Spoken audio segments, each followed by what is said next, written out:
दोस्तों आज की वीडियो में बात करेंगे कुछ ऐसी क्रिप्टो करेंसी न्यूज़ के बारे में जिनका असर पड़ता है मार्केट के अंदर पॉजिटिवली और निगेटिवली। तो वीडियो को एंड तक देखना क्योंकि मैं आपको आज की वीडियो में बताऊंगा स्टेपिन के ऊपर, पॉलीगन की न्यूज़, डॉज कॉइन की और शीबा की जो बर्निंग चल रही है कि लोग कितनी बर्निंग कर रहे हैं फ्यूचर के अंदर, शीबा का जो प्राइस है वो कहाँ तक जा सकता है। तो वीडियो को एंड तक देखना। दोस्तों जहाँ हम बात करते हैं स्टेपिन, दोस्तों स्टेपिन जिन लोग जानते नहीं है तो ये एक तरह की NFT है।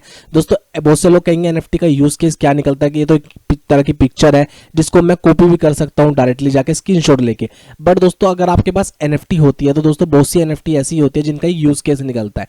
जैसे स्टेपिन है, स्टेपिन के अंदर एक शूज की NFT है, उसको आप अगर स्टेक करते हैं एक ऐप के अंदर, इनकी पर्सनल ऐप होती है तो उसके अंदर स्टेक करते हैं तो उसके बदले अगर आप चलते हैं या वॉकिंग करते हैं, रनिंग करते हैं तो उसके बदले आपको कुछ रिवॉर्ड्स मिलते हैं।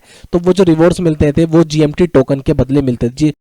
तो उस NFT को आप स्टेक करते हैं उस ऐप के ऊपर और उसके बाद आप रनिंग करते हैं तो उसके बदले, रनिंग के बदले आप पैसा कमा सकते हैं। तो इस तरह से NFT चलती है। बट दोस्तों क्या हुआ, स्टेपिन के अंदर एक न्यूज़ निकल के आ रही है कि स्टेपिन को चाइना ने ब्लॉक कर दिया। तो चाइना के बैन करने के बाद क्या हुआ, इसका जो प्राइस था वो गिर गया। $1.24 से लेकर $0.83 तक इसका जो प्राइस है GMT का वो फेल हो गया।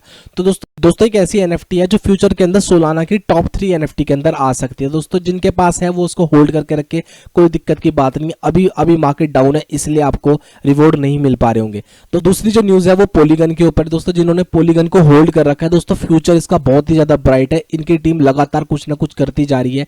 जहां पर हम देखते हैं कि पॉलीगन का जो रेट प्रेडिक्शन लगाई जा रही है वो $5 के आसपास लगाई जा रही है कि 2022 तक जो पॉलीगन का रेट है वो $5 तक को टच कर सकता है। दोस्तों मैटिक अच्छा पंप क्यों कर सकता है, उसके पीछे सिंपल सा रीज़न ये है क्योंकि इथेरियम की जो NFTs है वो लगातार बढ़ती जा रही है और इथेरियम एक दोस्तों गैस फीस काफ़ी हाई है।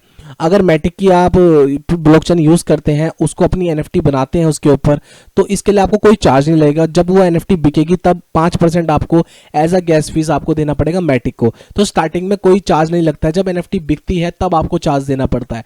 तो इससे क्या होता है, 5% की डायरेक्टली कमीशन खा रहा है मैटिक। और ओपन सी के ऊपर आप देखेंगे तो हजारों नहीं लाखों NFT बिकती है जहां पर मैटिक हर NFT में 5% की कमीशन खा रहा है। एक रीजन तो ये हो गया। दूसरा रीजन ये हो गया दोस्तों लगातार इसकी जो टीम है कुछ ना कुछ चेक करते जा रही है। जैसे एक न्यूज निकल के आ रही है कि जो USDT है उसने अपना डेब्यू करा है पॉलीगन की नेटवर्क पे। तो ये बहुत बड़ी न्यूज है दोस्तों। स्टेबल टोकन है, इतना विश्वास कर रहा है पॉलीगन जैसे नेटवर्क के ऊपर, तो आप समझ सकते हैं कि काफी अच्छा इसका स्कोप है। अगली जो न्यूज़ आती है वो है डोज कॉइन लवर्स के लिए। बहुत से लोग ऐसे हैं जिन्होंने 50 के रेट पे फंसे हुए हैं डोज के अंदर।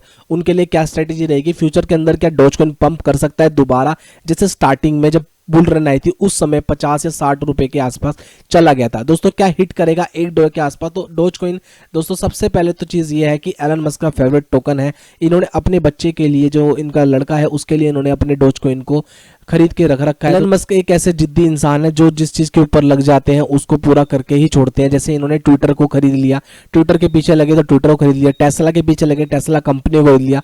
तो इनका जो सपना है वो है डोज कॉइन को $1 ले जाना। तो दोस्तों फ्यूचर के अंदर इन्होंने ये प्लानिंग कर रखी है। तो जहां पर ये देख सकते हैं कि Doge coin set to be become currency of the space, यानी कि ये चाहते हैं कि जो डोज कॉइन है उसको फ्यूचर में करेंसी बनाई जाए स्पेस की। कर रहे हैं ये क्या कर सकते हैं दोस्तों, जो ये फ्यूचर में स्पेस ट्रैवलिंग होगी ये चीज़ कर सकते हैं कि जैसे डोज कॉइन है उससे आप पेमेंट कर सकते हैं। जो एक्सपेंसेस है ट्रैवलिंग के, स्पेस के अंदर जाने के लिए, तो आप डोज कॉइन से इसकी पेमेंट कर सकते हैं। ये इस तरह का प्लान कर सकते हैं फ्यूचर के अंदर जैसे प्लानिंग करने जा रहे हैं। दोस्तों अगर ये चीज़ पॉसिबल हो गई तो इसका जो प्राइस है यहाँ से बहुत ही ऊपर हो सकता है। दोस्तों उसके लिए काफ़ी टाइम है, 2-3 साल का आपको वेट करना पड़ेगा। जहाँ पर तो अगली जो न्यूज़ है वो शिबा इनू लवर्स के लिए। दोस्तों लगातार आप देखेंगे यहाँ पर कि शिबा इनू के अंदर बर्निंग हो रही है। जैसे आप ये देखेंगे 2 मिलियन के आसपास इन्होंने बर्न करे, इन्होंने 23 मिलियंस करे, इन्होंने 52 मिलियंस करे। तो लगातार इसके अंदर बर्निंग हो रही है। जहां पर हम देखेंगे कि शिबा इनू की मैं आपको दिखा देता हूं कि पिछले 24 घंटे के अंदर 452 मिलियंस से भी ज़्यादा इनके अंदर टोकन बर्न हो चुके हैं।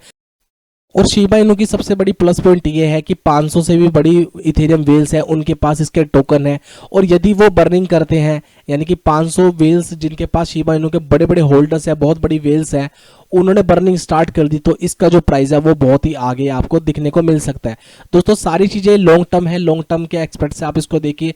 अभी मार्केट डाउन है, मार्केट के अंदर ऐसा नहीं कि न्यूज़ देख के आप एकदम से इन्वेस्टमेंट कर दीजिएगा, क्योंकि बिटकॉइन के ऊपर पूरी मार्केट चलती है। अभी बिटकॉइन ही डाउन है और जो ओल्ड्स कॉइन है सबके अंदर इस समय बियर मार्केट चल रही है। तो बियर मार्केट के अंदर हमेशा ये होता है कि आप एसआईपी स्ट्रेटेजी को फॉलो करें और इसी तरह से अपनी इन्वेस्टमेंट करिए। सारा पैसा एकदम से मार्केट के अंदर अभी मत लगाइएगा, क्योंकि मैं आपको अगली वीडियो के अंदर बताऊंगा कि किस महीने के अंदर आपको इन्वेस्टमेंट करनी चाहिए, किस महीने के अंदर एक एवरेज देखा जाए 10 साल का तो किस महीने में आपको प्रॉफिट होगा इन्वेस्टमेंट करने के लिए। तो दोस्तों आपको जस्ट करना है इतना, इस चैनल को सब्सक्राइब करना है, वीडियो को लाइक करना है।